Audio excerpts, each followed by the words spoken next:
Hi, Kevin Jaffe, Chief Operating Officer here at Mopeka, back again with another installation video. Today we're going to go through the installation of the Mopeka Tank Sense sensor. So let's go through what comes in the Mopeka Tank Sense box. Inside you're going to find your instructions, your Mopeka Tank Sense sensor, your antenna communications, and a little packet of 2 screws and spacers. That's all that comes in the box. And this one's even easier. You're going to ask yourself, what tools do you need to be successful at this? All you're going to need is your trusty standard Phillips head screwdriver. Now that you've got all those things, we're now going to do the installation.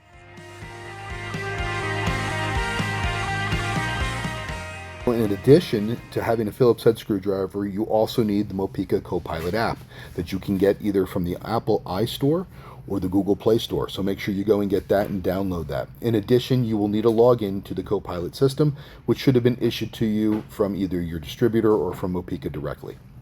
So let's go ahead and open up our Copilot app. And it's immediately going to bring me to my cloud devices. I've already logged into my Copilot app. If it's your first time, you'll get the login screen and you will log in. If you are the first time login, you will probably have nothing in your screen. That is okay. It will ask you for permissions to Bluetooth and to your location services. Please make sure you say yes. In addition, we're now going to go ahead and install this sensor, and I'm going to go ahead and hit the add button in the top right hand corner. That immediately is going to turn around and activate my camera. If it's the first time you're using the app, it will ask you for permissions to the camera. Make sure you say yes, otherwise this will not work. So once you've done that and your camera's live, all our sensors have QR codes on the side of them. So I'm going to go ahead and scan the QR code, and that's immediately going to put me into the installation part of the system. So the first thing we need to do is fill in the device info. By the way, all these steps that I am showing you correspond to the steps on your instructions that came with your sensor. This is steps 2 through step 6. So looking at the screen, everything here that has a red star must have something filled into it. It is required. So we're going to go ahead and say this is our video test unit for today. We have multiple tanks here on our lot. In our lot, it's designated as number 2. We're going to turn around and we have a choices here for asset type. It's either going to be a bulk storage, company owned, or customer owned. In this case, it is a company owned tank. And now we're going to move down to commodity, and we're going to be doing propane today. Now, you notice that once I've turned around and filled in all these fields, the next button has gone solid green. This means that I've met all the requirements and go to the next step. So now I'm going to get my customer information. So for those of you at home, you're going to have your dealer already pre-filled. For those of us here at Mopeka, we have to manually put it in. But let's go to Mopeka products. This is going to be on a 250-gallon tank. So let's go ahead and pick our 250-gallon. This is going to turn around and tell the sensor how to calculate gallons and percentage. We're going to go ahead and assign the branch, in which case is going to be the Jaffe branch, and the customer. The customer is going to be, in this case, let's choose Reese Moore. You'll notice that for customers, if the customer is not already in the system, you can go ahead and hit add, which will bring up adding a new customer form. And once you save that, that will be added to your screen. So if you haven't done this in advance, do not worry about it. Same thing for the tank sizes. You can go ahead and edit stuff here, or you can create a new tank style if it's a new tank from the field. Okay.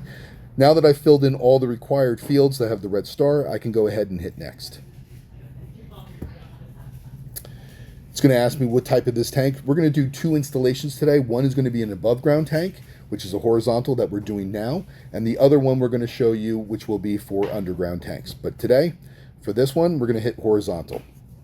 Let's hit next.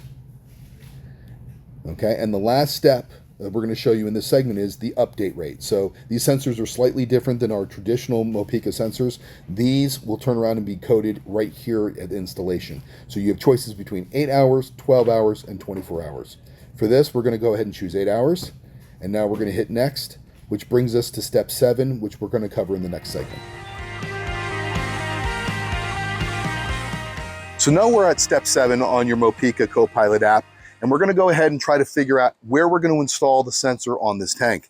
So you're going to look at your instructions, and under step 7, there's a diagram there with a gauge showing you different orientation positions. So we're going to come over here and take a look at this gauge and see where we're going to line it up.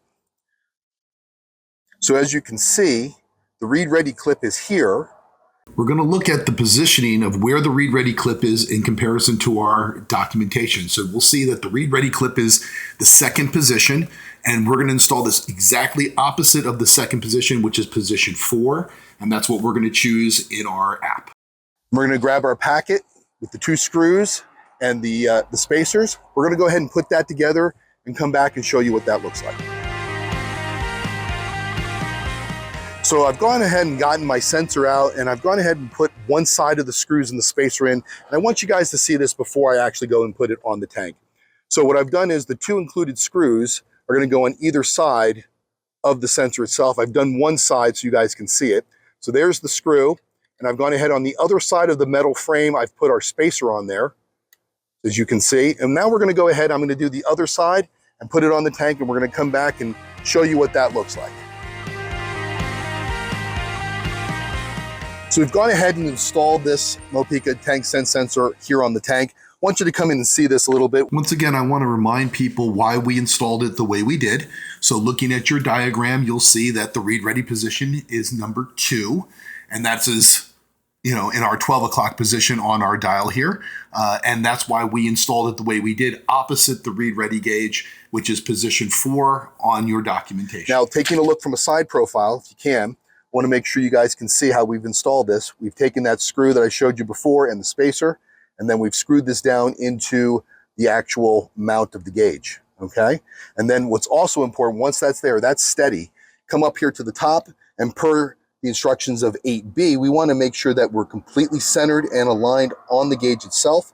As you can see here, we are. So this is a good installation, and we're ready to go to the next step.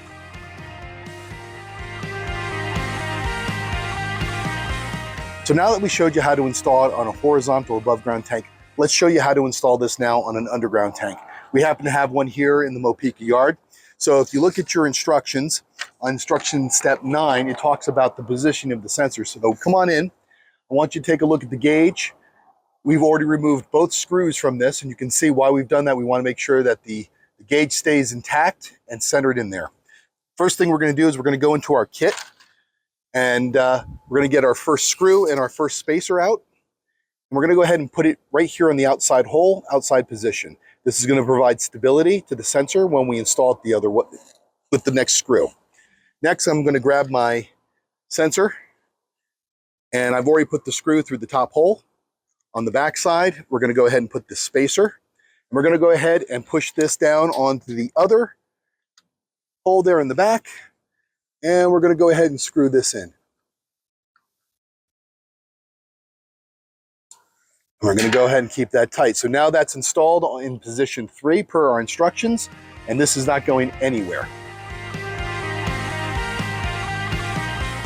So the next thing we're going to do is we're going to go ahead and take out our antenna. We're going to go ahead and screw it into the sensor itself. So the connection's right here on top, as you can see. I'm going to go ahead and screw this in.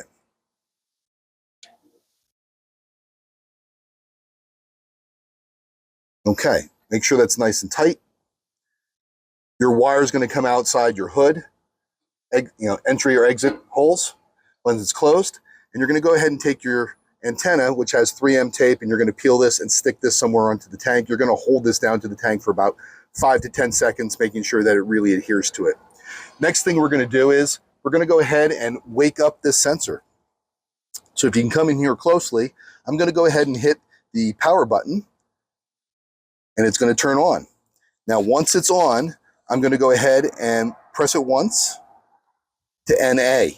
Now, it's going to be an NA for a new install, or it's going to show F0 through F5 if it's a reinstall. Next thing I'm going to do is I'm going to go ahead and hold the on button for 5 seconds until on is shown. Now on is shown. Okay, we're going to wait now until the green light turns on, and there it is. Here's the green light. I don't know if you can pick that up there, but it's right here to the left of the power button.